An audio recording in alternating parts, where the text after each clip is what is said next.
400 पार। लोकसभा चुनाव परिणामों को लेकर मुख्यमंत्री भजनलाल शर्मा ने एक बार फिर से कहा है कि देश की जनता को प्रधानमंत्री नरेंद्र मोदी पर विश्वास है। देश की जनता एक बार फिर से ये देखना चाहती है कि नरेंद्र मोदी तीसरी बार फिर से प्रधानमंत्री चुने जाएं। सुनिए। कई प्रदेशों में मेरे को जाना हुआ है और जैसा मैंने देखा है, देश के यशस्वी प्रधानमंत्री नरेंद्र मोदी जी पर लोगों को विश्वास है और वो विश्वास ये है कि मोदी जी जो कहते हैं वो करते हैं। इसलिए जिस तरह का हर प्रदेश में उत्साह है, उमंग है और वो जो देखना चाहते हैं वो ये देखना चाहते हैं कि तीसरी बार मोदी जी प्रधानमंत्री जी की शपथ लें। तो वहीं भाजपा नेता और दौसा सीट से भारतीय जनता पार्टी के प्रत्याशी कन्हैयालाल मीणा ने दावा किया कि प्रदेश की सभी 25 सीटें जीतकर भाजपा हैट्रिक लगाएगी। कन्हैयालाल मीणा ने यह भी कहा कि कैबिनेट मंत्री किरोड़ीलाल मीणा को इस्तीफा देने की आवश्यकता नहीं पड़ेगी क्योंकि दौसा से भाजपा ही जीतेगी। सुनिए।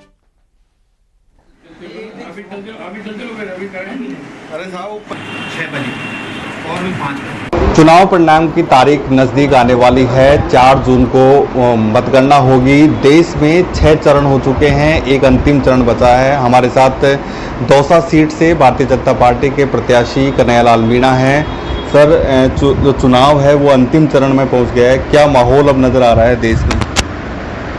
देखिए, देश के अंदर जो माहौल है आप सब जानते हो। वैसे तो आप हमसे पूछते हो, वैसे 400 पार निश्चित रूप से 400 सीटें जीतेंगी भारतीय जनता पार्टी और मोदी जी प्रधानमंत्री बनेंगे। जो राजस्थान की बात करें तो 25-0 का आंकड़ा लगातार 2 बार से आ रहा है, क्या इस बार भी संभावना है या नहीं है? बिल्कुल हैट्रिक लगेगी, 25 सीटें जीतेंगी। तो कन्हैयालाल मीणा ने बड़ा दावा किया है सभी 25 सीटें जीतने का। तो उधर भाजपा के प्रदेश प्रवक्ता के जानू झुंझुनू के चिड़ावा पहुंचे। चिड़ावा पहुंचने पर बीजेपी कार्यकर्ताओं ने उनका जोर शोर से स्वागत किया। इस मौके पर के जानू ने कहा कि भाजपा ने चुनाव से पहले अपना टारगेट बहुत बड़ा चुना था।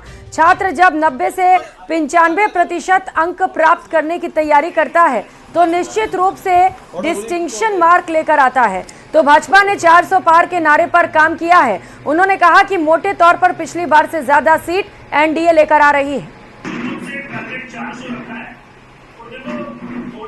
देखो, भारतीय जनता पार्टी ने चुनाव से पूर्व अपना टारगेट बहुत बड़ा चुना था और उस टारगेट को चुनने का एक सीधा सा मोटिव होता है कि छात्र जब तैयारी करता है 90% 95% की तैयारी करता है तो निश्चित रूप से वो डिस्टेंशन मार्क्स लेकर आता है।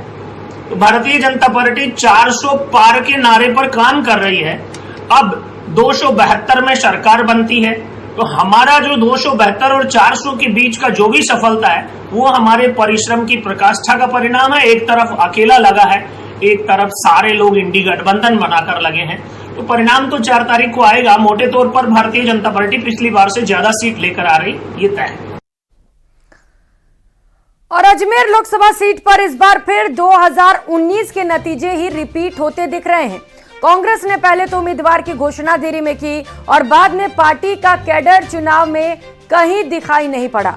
बीजेपी एक बार फिर से यहां हैट्रिक पूरी करती नजर आ रही। ये रिपोर्ट देखिए।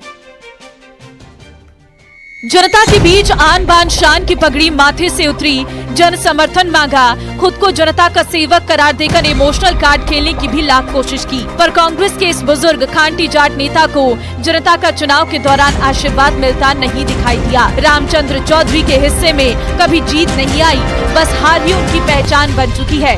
पिछले 30 साल से कभी कांग्रेस तो कभी निर्दलीय विधानसभा का चुनाव लड़ रहे रामचंद्र चौधरी की राह में हमेशा कांटे ही बिछे रहे। इस बार अशोक गहलोत ने उनको लोकसभा का टिकट दिया तो पायलट समर्थक नाराज हो गए।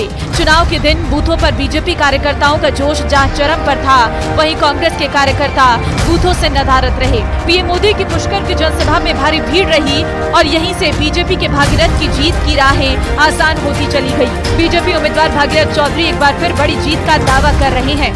4 जून को 400 पार का संकल्प सिद्ध होकर तीसरी बार नरेंद्र भाई मोदी जी प्रधानमंत्री बनने जा रहे हैं। अजमेर में भी ऐतिहासिक मतों से कमल खिलने जा रहा है। बीजेपी उम्मीदवार भागीरथ चौधरी ने 2019 के लोकसभा चुनाव में कांग्रेस के रिजू झुनझुनवाला को 4,16,424 वोटों के अंतर से हराया था। 2019 के मुकाबले इस बार मतदान में करीब 8% की गिरावट आई है। अब आपको बताते हैं कि इस विधानसभा सीट पर कितनी फीसदी मतदान हुआ है। विधानसभा सीट अजमेर नॉर्थ की बात करें तो वासुदेव देवनानी यहां से विधायक हैं और यहां पर मत प्रतिशत रहा 63.84%। अजमेर साउथ की बात करें तो विधायक अनीता बघेल हैं और मत प्रतिशत 63.22% रहा। नसीराबाद में राम स्वरूप लांबा है और मत प्रतिशत यहाँ का 60.05% है। दूदू से विधायक प्रेमचंद भैरवा हैं और यहाँ पर मत प्रतिशत 54.29 है। केकड़ी की बात करें तो शत्रुघ्न गौतम विधायक हैं और यहाँ पर मत प्रतिशत 58.80 रहा। मसूदा से वीरेंद्र सिंह कानावत और यहाँ मत प्रतिशत 58.72 रहा। पुष्कर की बात करें तो सुरेश सिंह रावत यहाँ पर विधायक हैं और 60.18 यहाँ पर मत प्रतिशत है। किशनगढ़ की बात करें तो डॉक्टर विकास चौधरी यहाँ से विधायक हैं और मत प्रतिशत की बात करें तो 59.58 रहा।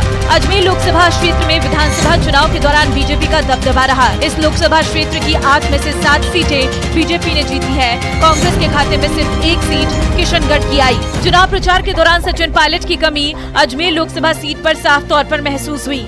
पायलट 2009 में यहाँ से चुनाव जीतकर केंद्र में मंत्री बने थे। कई वरिष्ठ नेताओं ने रामचंद्र चौधरी के समर्थन में पायलट को बुलाने की भी कोशिश की, पर रामचंद्र चौधरी और पायलट के बीच पुरानी अदावतें ही इतनी थी कि पायलट ने अजमेर का रुख करना मुनासिब नहीं समझा। जाहिर है पायलट आते तो गुजरों का एक मुश्त वोट रामचंद्र चौधरी को मिल सकता था। फिर भी अजमेर रामचंद्र चौधरी का दावा है कि वो इस बार चुनाव जीतेंगे। मैं उम्मीद करता हूँ कम से कम 1 लाख मतों से कांग्रेस पार्टी अजमेर जिले में विजयी होगी। 4 जून को बीजेपी का जाना इस देश से निश्चित हो चुका है। आने वाली सरकार दिल्ली में कांग्रेस पार्टी समर्थित बनेगी और आम जनता का भला करेगी।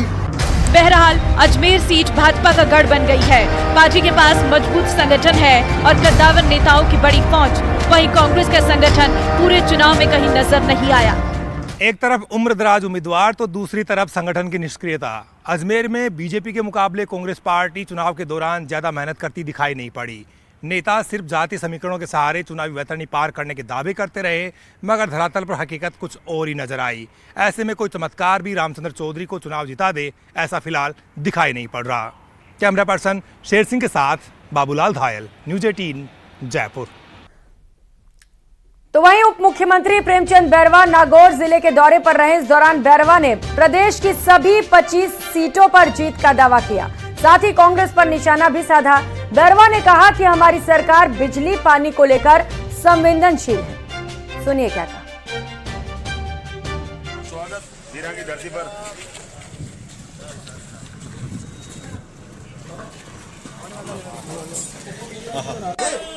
पच्चीस की 25 सीटें जीतेंगे निश्चित रूप से। जिस तरह से कांग्रेस पार्टी ने पिछले 5 साल में जिस तरह का भ्रष्टाचार और जिस तरह का जंगल राज मचाया है और केवल और 5 साल उन्होंने कुर्सी का खेल खेला है,